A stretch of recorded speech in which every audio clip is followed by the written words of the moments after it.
A later novel, The Walls Came Tumbling Down, that was the novel that probably gave me the most celebrity, I guess, because that one more people read than any other book. It sold more than any of them. And part of that might have been because it got a kind of a resurgence of sales in 1979 because they made a made-for-TV movie out of it.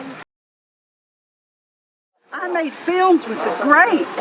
Marlon Brando. I admired him. He oozed talent. I did a role in Bosom Buddies with Tom Hanks.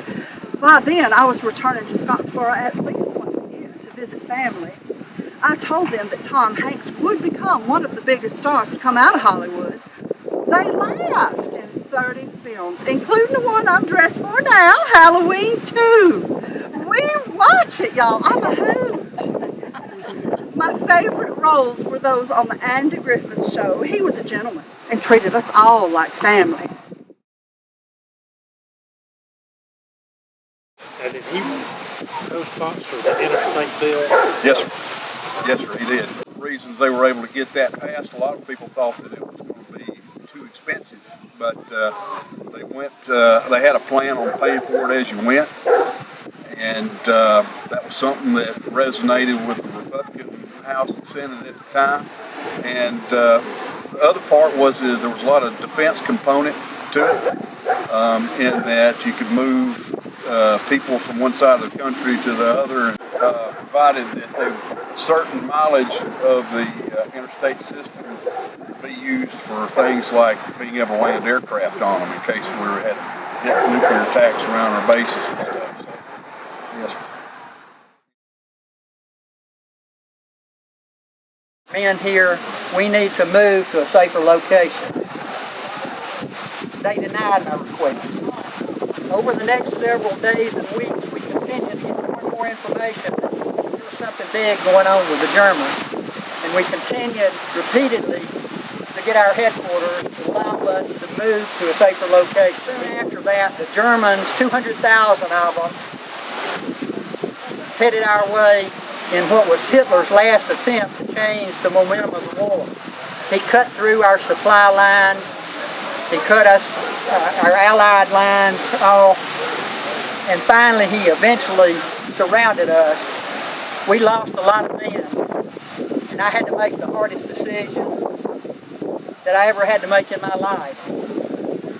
We had taken some German prisoners when we had some skirmishes with them before, and we actually had to surrender to those very prisoners that we had taken.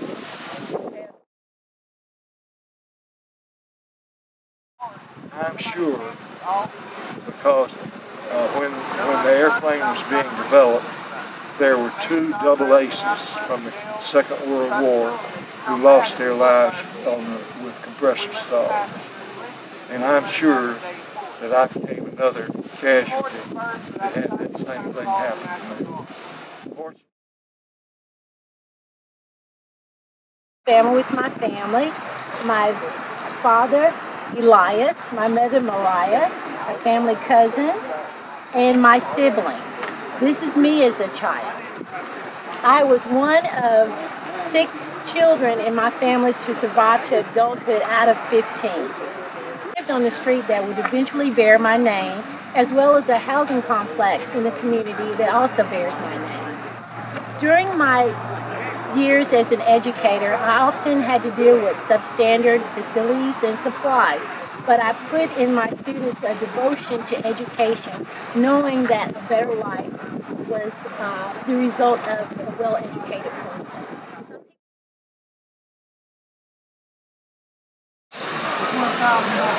Did the bumper get you?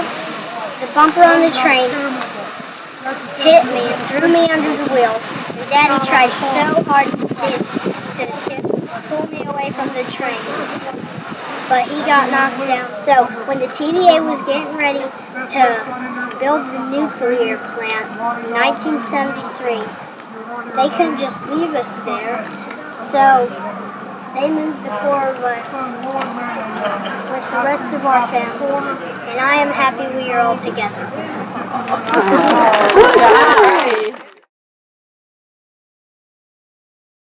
I'm James Morgan Money. I was born in Paint Rock Valley in 1881. I was not a fan of Herbert Hoover, but one thing he did, he put $300 million away for relief efforts around the country. And I immediately applied for 2 of these grants.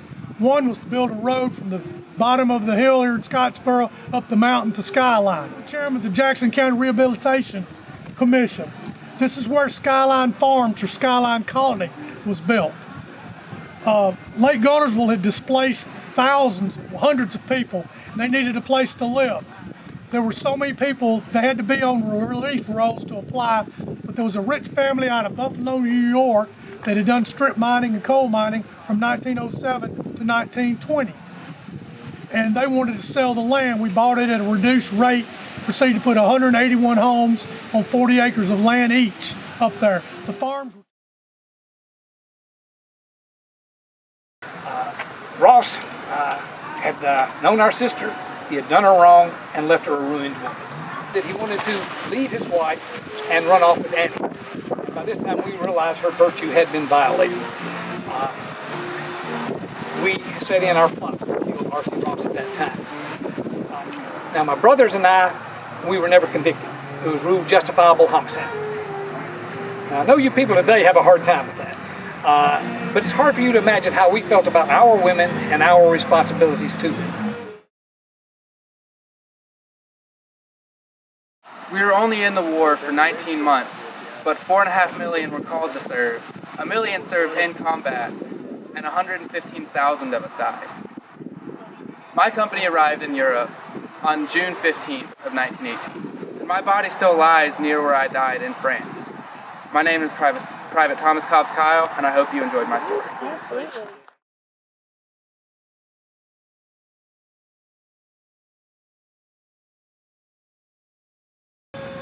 The Union quartermaster confiscated all of our sidearms and ammunition, and they took our horses. So the next morning I began my walk from Greensboro, North Carolina to Jackson County, Alabama. 1,350 miles. It took me 8 weeks. I was very interested in civics and helping my community. I knew the value of education. I had been educated, and most of the members of my family, and we founded the Scott Academy, which was the first school in Jackson County. All were welcome in the Episcopal Church, no matter what their background. I helped found St. Luke's Episcopal Church here, and some of you have probably been in.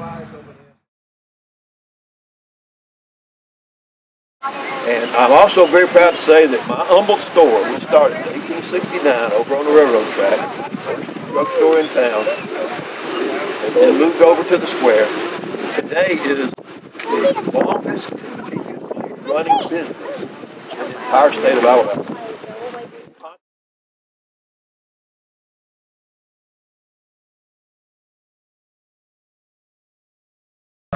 So I called ahead to Charlie Latham, my deputy in Paint Rock. He stopped the train and searched all 42 cars in the train that day. They found 9 black boys, 1 white boy, and 2 white girls on the train.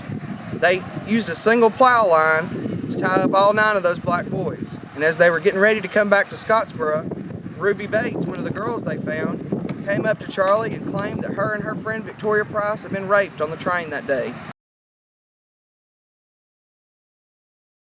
I examined these 2 girls who claimed that they had been raped by 9 black boys, which eventually became the Scottsboro boys trial and the cases surrounding that. So I examined them and found that they had not been violated at all. And it was 2 o'clock in the morning and I was cold. It's been raining on me. I said, I think I'll just crawl up under here because I'd slip under a bunch of bridges. It was the best place to sleep. I turned, and as I stepped into the road, a car hit me, and I was pronounced dead on the scene. Over 100 people came and tried to identify my body. So that many people had family that they were looking for somebody. They wanted to find me, but nobody could identify me. Nobody knew who I was.